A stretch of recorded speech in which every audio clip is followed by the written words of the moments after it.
Okay, we're going to look at a video in a moment here from Greg Laurie, and he has Don Stewart on with him. And this video is entitled, Why is America Not Mentioned in Bible Prophecy? Of course, that's a leading question. It assumes that America is not mentioned in Bible prophecy. And today we are going to look at the United States in Bible prophecy, and many students of Bible prophecy are wondering about the role that the United States has in Bible prophecy. Since the United States is the undisputed hyperpower in the world today, politically, economically, and militarily, proponents of Bible prophecy are wondering if in fact this world-dominating empire has a pivotal role, if any, to play in the end times. So let's look at Greg Laurie and Don Stewart. These two gentlemen are dispensational futurists. That is, they believe in a pre-tribulation rapture followed by a 7-year period of tribulation, during which time the majority of the events of the book of Revelation will begin to play out only during that 7 years, and the Antichrist shall arise only during that 7 years. And of course, as a part of that 7 years, the Gog and Magog war of Ezekiel 38 and 39 will begin to play out. And we've already looked at the Gog and Magog war and when it takes place, when we looked at the issues of the millennium of Revelation chapter 20, and we saw that the Gog-Magog war in Revelation 20 says it is after the millennium, not before the second advent of Christ, not during a mythical 7-year period of tribulation. It happens after the millennium. Let's take a look, listen, and see what these gentlemen have to say about why is America not mentioned in Bible prophecy. Why do you believe America, or why is America not mentioned in Bible prophecy as a key player in the end, or are they a player at all for that matter? No, they're not. We're not. Okay, several possibilities why. Because, and here's what we assume, in Ezekiel 38 and 39, when this coalition of 8 nations comes down to invade Israel, there's no nation that they're afraid of. Nobody can or will intervene on the side of Israel. So we assume there's no superpower in the world, meaning the, unfortunately, the demise, as John Wade would say, of the United States of America, unfortunately. Right.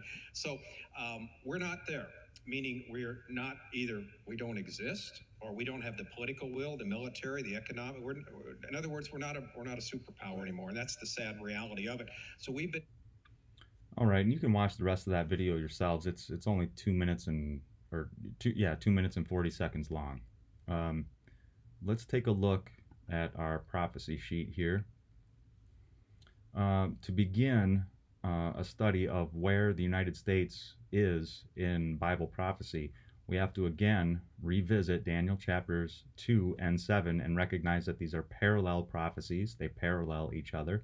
Daniel chapter 7 simply gives us a repeat and expanded version of Daniel chapter 2. That's why I've called Daniel chapter 2 the template or the blueprint of all Bible prophecy. And Daniel chapter 7 gives simply a repeated and expanded version of Daniel chapter 2 with more information.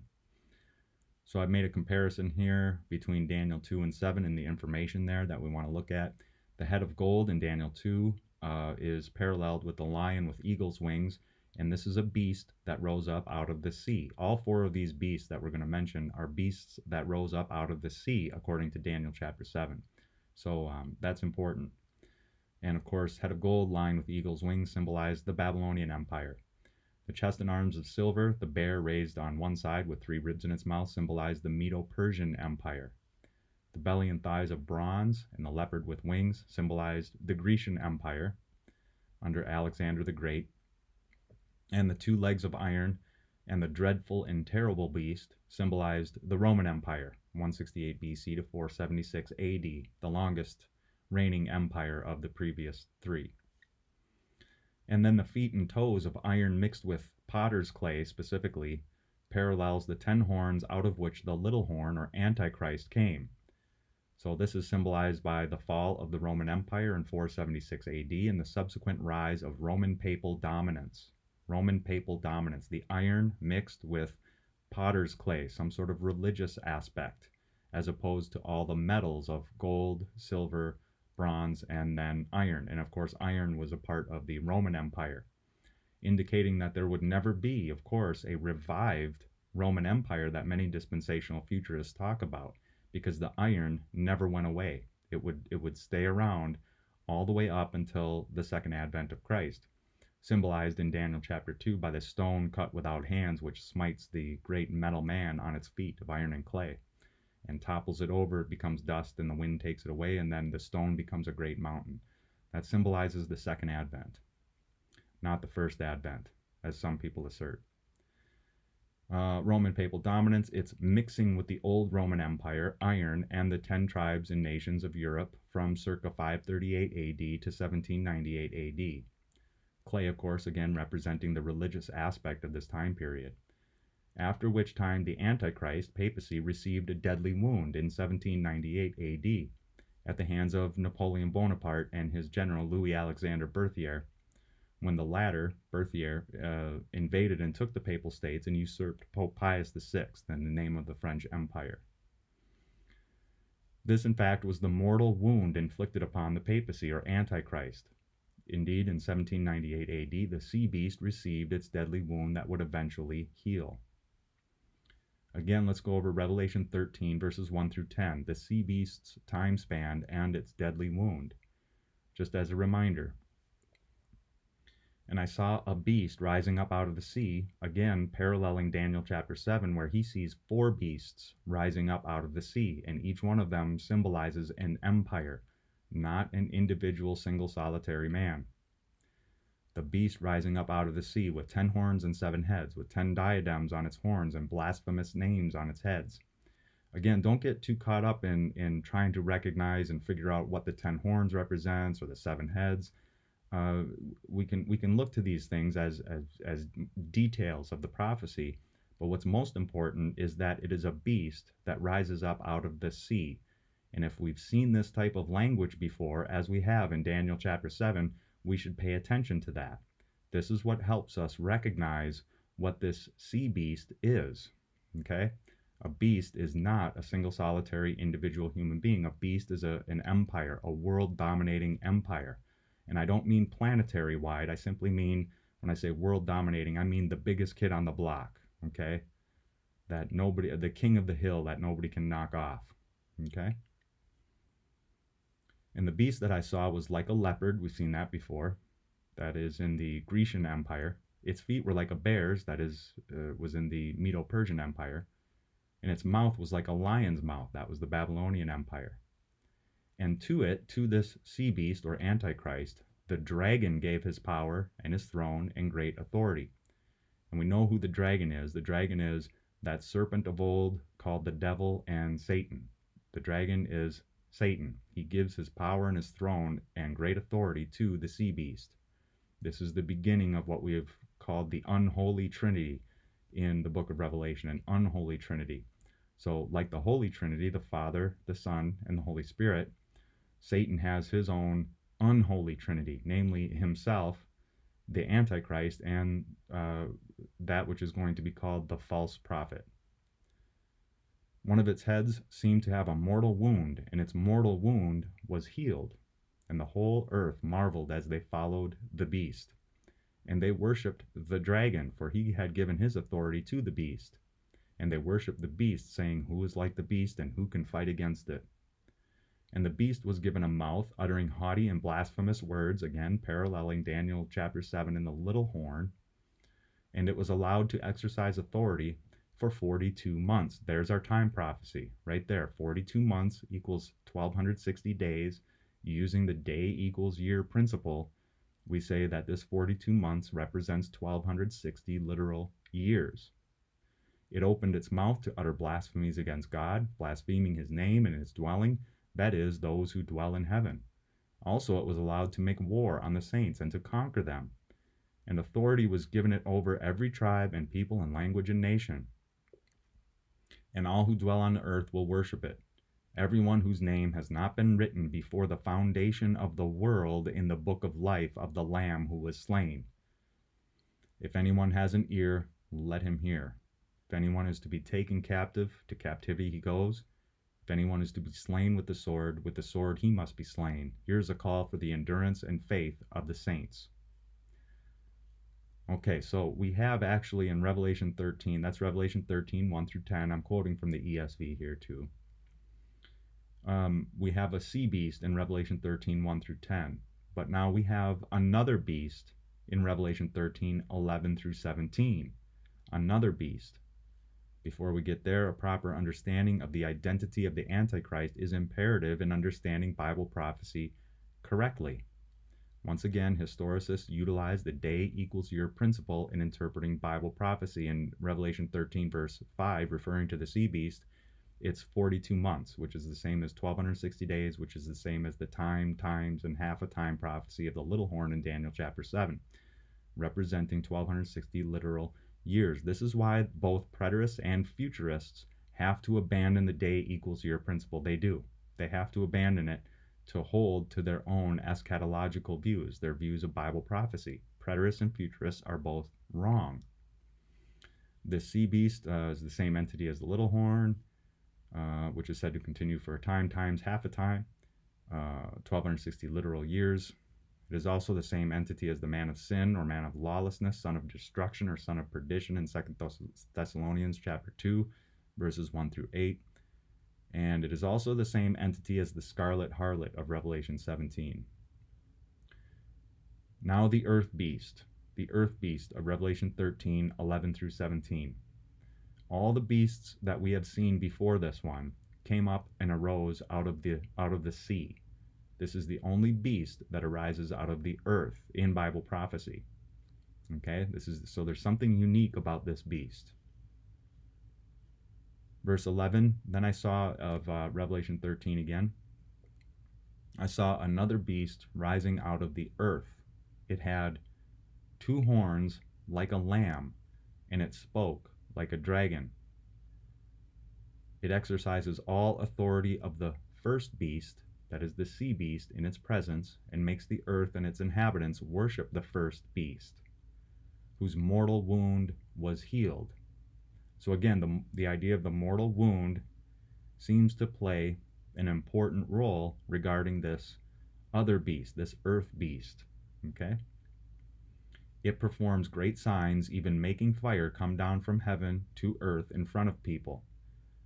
And by the signs that it is allowed to work in the presence of the beast, it deceives those who dwell on earth, telling them to make an image for the beast that was wounded by the sword and yet lived. Again, this idea of having been wounded keeps coming up again over in Revelation 13, 11 through 17. And if you notice, this earth beast doesn't work on behalf of itself. It eventually works on behalf of the sea beast, the first beast, the Antichrist. That's why this earth beast is also known as the false prophet. The false prophet. So we have the unholy trinity right here. The dragon, which is that serpent of old called the devil and Satan. We have the first beast or sea beast, or the little horn, or the man of sin, son of perdition, in 2 Thessalonians chapter 2. And we have another beast, the earth beast, and that will be called the false prophet. Okay, and it was allowed, that is, the earth beast was allowed to give breath to the image of the beast, the sea beast, so that the image of the beast, the sea beast, might even speak and might cause those who would not worship the image of the sea beast to be slain. It also it causes all, both small and great, rich and poor, free and slave, to be marked on the right hand or the forehead, so that no one can buy or sell unless he has the mark, that is, the name of the beast or the number of its name. So see, the earth beast works on behalf of the sea beast, on behalf of the Roman papal church, the Antichrist. Okay? The beasts that arose from the sea in Daniel 7 were empires that arose from densely populated area. That's what sea means in Bible prophecy. The sea means a densely populated area, an area that consisted of multiple tribes, multiple different ethnic groups, but a densely populated area. Okay, lots of people in those areas, out of which the Babylonian Empire arose, out of which the Medo-Persian Empire arose, out of which the Grecian Empire arose, densely populated areas, out of which the Roman Empire arose. A beast in Bible prophecy represents an empire, not a single solitary individual person. The sea represents a densely populated area. So the Babylonian, Medo-Persian, Grecian, and Roman empires arose out of densely populated areas. The sea beast of Revelation 13, 1 through 10, The Antichrist, papal Rome, also arose out of a densely populated area. Therefore, one of the things we might be able to say about the earth beast is that instead of arising out of the sea, it arises out of the earth. And if the sea means a densely populated area, the earth probably means a sparsely populated area. Okay, a not densely populated area, a sparsely. And since it's a beast, it represents an empire as well. But the earth from which it comes represents the opposite of a densely populated area, represents a sparsely populated area. The earth beast arises out of a sparsely populated area, and at around the same time as the sea beast or Antichrist receives a mortal or deadly wound. And that was in 1798. If, again, we use the day for year principle. Okay? The sea beast Antichrist received its deadly wound in 1798. It would be at or around the same time that this earth beast, coming again out of a sparsely populated area, which would eventually become a world-dominating empire because it's called a beast, would arise at or around this time. So what nation began around 1798 AD, arose out of a sparsely populated area, and eventually gained such power around the world that it could be legitimately, that is biblically called, a beast? Once again, the United States of America is the most economically and militarily powerful nation the history of the world has ever experienced. And remember what the prophecy started with. I saw another beast rising up out of the earth having two horns like a lamb. It was a lamb-like beast. There was something lamb-like. Now, every time the word lamb is used in the book of Revelation, it's always referring to Jesus Christ, always referring to the eternal Son of God himself. Okay? This is the only place in Scripture. Let's scroll back up just to see it. Two horns like a lamb. This is the only place in the book of Revelation where lamb is not referring to Jesus. It's referring to this earth beast, this false prophet. Okay? And it spoke like a dragon. So it would be lamb-like, at least in its beginnings, but eventually it would speak like a dragon. Okay? Like Satan. And work on behalf of the sea beast. So again, ask yourself the question, what nation began around this time, started out lamb-like, but would eventually speak as a dragon? Okay? The United States of America is the most economically and militarily powerful nation the history of the world has ever experienced. The United States became such at the signing of its Declaration of Independence from the British Crown, King George III, in 1776, but it would have to fight in defense of its independence soon after. The original Constitution was signed by 12 of the new 13 United States in 1787, with Rhode Island abstaining. Rhode Island signed with some ratifications in 1790, and the Bill of Rights was amended the Constitution in 1791. Indeed, the United States Constitution was the most radically free document in human history.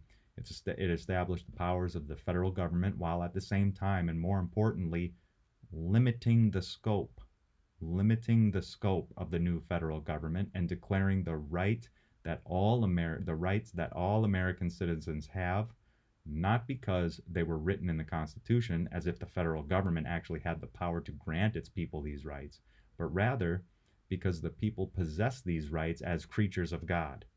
Okay? Doesn't matter if they're in the Constitution or not. We have them, period. And if people try to trample upon them, we'll fight over it. Okay? Citizens of the United States possess their freedoms as creatures of God, not because they are granted these freedoms by any governing authorities higher than themselves. They possess these freedoms and recognize that it is expedient to have some sort of governing authority that all people agree to, as long as the governing authorities recognize that it is its people who grant to them their positions of authority, and that it's the people who can take away their authority at any time they so see fit. Okay? This is the lamb-like nature of the United States from its inception, and not to mention the plethora of different Christian groups who actually fled to the colonies before even we signed our Declaration of Independence, who were fleeing religious persecution from various parts of Europe. First from England and then in other places in Europe as well. This lowly nation, again, began in a sparsely populated area of the world and would eventually speak like a dragon. Eventually, it would gain empire status, beast status.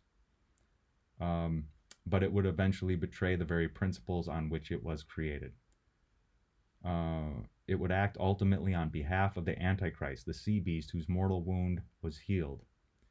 The earth beast is also called the false prophet. Again, you can see the references there. Question: does the United States have the economic, political, and military power to accomplish all the things listed in Revelation 13:11 through 17 about it? The answer, of course, is yes. Only the United States has the power to perform all the things spoken of the earth beast in the book of Revelation. Soli Deo Gloria. Now, before I always usually end it there, but I just want to bring up one issue here. So, again, dispensational futurists, they're not going to know this because they hold to a false prophetic system, dispensational futurism. I've been attempting to refute this false prophecy system for quite a few years now. Let's just look at the military. This is the military expenditures of 2018. This is what the United States spend in 2018. Right here, this big part of the pie, $648.8 billion, and that's just in 1 year. Okay, the next country to spend not quite as much as we have, obviously, but number 2 in line was China at 250 billion. And as I understand it, China is still a decade or two as far as military technology behind the United States. So anything China comes up with, it's still a couple decades behind the U.S. as far as, especially in its naval forces, which is usually the one of the most highly technological areas of the military, that and the Air Force. Okay, Saudi Arabia at 67 billion, India, you can see all the numbers here. But again, the United States pretty much dwarfs everybody with regard to its military spending. And it doesn't spend this on things that it does at home. It spends this on things it does around the world. Okay?